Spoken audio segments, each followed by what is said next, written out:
Okay, in this video, we're going to move from the bean that we shaped in the last video to carving it. We're going to carve in these lines that are set here, are just drawn in with a needle. Those are brainwave patterns. It's a delta wave pattern, and it's a dreamless sleep, and I think it's a nice thing that I'll be using on top of that other part of the sculpture.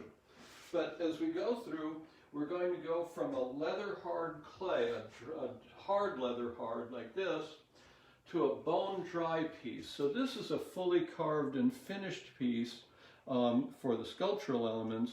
This is in 4 parts, one here, one here, one here in this piece, which will be assembled after the firing. That's a leather hard piece. This piece is a piece that's been painted with colored clay slips using something very much like the clay body that I'm using, but with colorants added, mason stains. The problem is, when you're working with slips, they look like this when they're painted on, but they look more like this when they're fired. So you have to keep in mind when you're doing ceramics where you're headed, because the intermediate stages don't look anything like what it is when it's done. So this is slips that have been fired once, but they're not finished yet.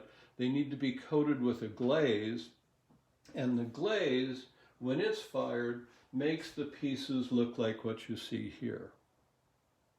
And this is why in the earlier video I referred to the test tiles that are so important in this process, because you can't tell as you're working what you've got next unless you keep track of what you did each stage. Okay? So on this, carving is pretty simple on this.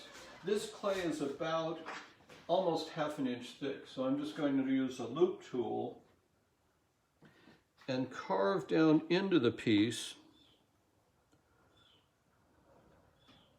peeling out a piece of clay.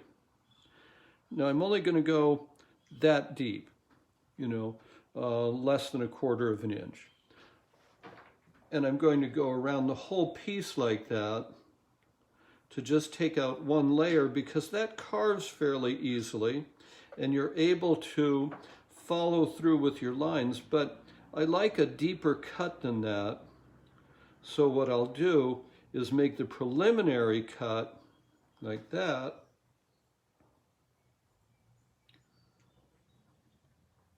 But then, once I'm all the way around it, I'll come back through and make a deeper cut into that clay, because I really like to reveal the depth and thickness of the wall of clay. And I do that in 2 stages, or sometimes even 3 stages, because it allows me to control the cut better. If you try and cut through the whole depth in one, you tend to get a very uneven line. So then I can smooth that back down.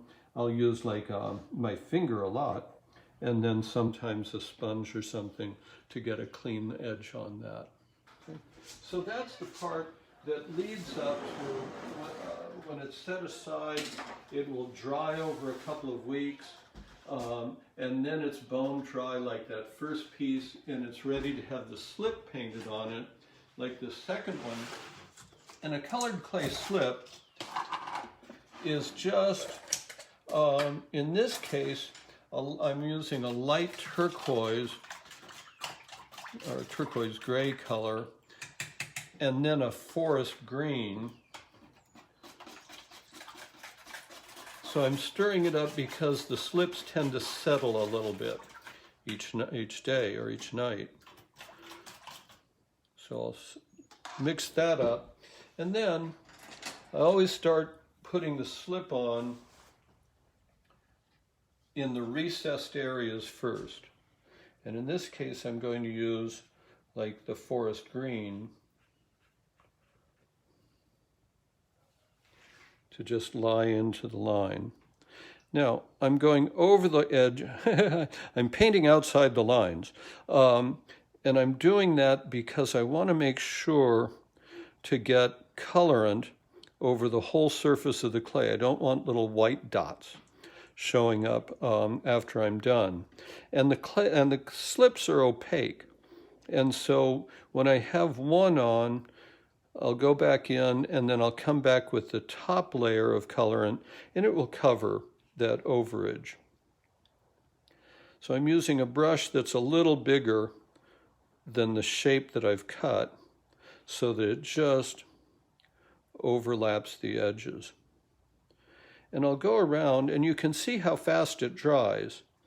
Because the clay is bone dry, it absorbs water incredibly fast. And so I just need to put in a layer of this. And what I'll do is go around the whole surface like that, finish that green line, and then I'll come back and do a second layer of color. Okay, so that I would come back again and come in with the green, making sure that I've covered up over the edges all the way around.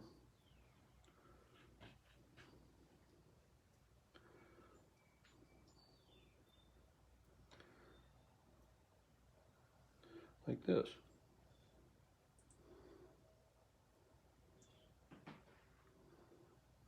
Okay. Then, once that's set, I can come back with the second layer, or the second color, and paint on again 2 layers of this color. So I'll just use the brush to go down to the very edges. Okay. And just like in the first color, I will put on 1 coat, let it dry, and then put on a second coat. So I'll finish the piece like that. Okay. Then that gets fired. Okay. Generally, I always work in a series because the kilns I have hold about 4 of these pieces. And so I try and work in groups of 3 or 4 so that I can fill the kiln. I can fire again with a single piece, but you know, electricity costs. So I'll generally wait for that. Now, once it's been fired and bisque fired, then you're ready to add a glaze. Now, this is the thing to keep in mind is which container holds what. And that's both a combination of the color or is it a slip or a glaze. Because when I open up the glaze container, other than being a different color, there's nothing that would say this is a glaze and that's a slip. Okay? So you keep them straight. Now, the glaze, in order to get this textured pattern, this glaze has to be applied in 5 coats. It needs 5 separate coats, and each coat has to be added before the last one is dry. Okay? And then, once the last coat is done, it has to be put in the kiln before it's dry, before the last coat dries, because when this glaze dries out, it cracks and separates and is very fragile, and if you pick up a piece to put it in the kiln after the glaze is dry, all the glaze falls off and you have to wash it off and start all over. So you don't want to do that. So on this one, I put on the glaze in the same way, mixing it up first to make sure it's all uniform.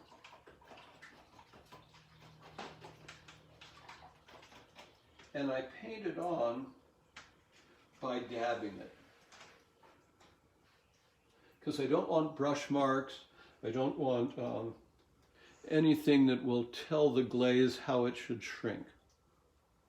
Because what it's going to do as it dries is it's going to shrink and dry up and look very much like a dried riverbed before it goes into the kiln. So I'll put on a layer like that all around that piece, and I'll generally do pieces like this 1 unit at a time. Glaze this piece, glaze that piece, and glaze the other piece.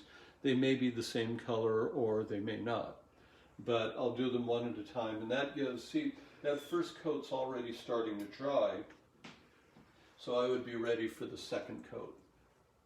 And you can see I'm applying it so that it actually has a sort of texture to the glaze as it goes on. Okay. So by the time I've got 4 or 5 coats on this, it's about, what is that, 1/16 of an inch thick, okay? And it's like a dry mud flat.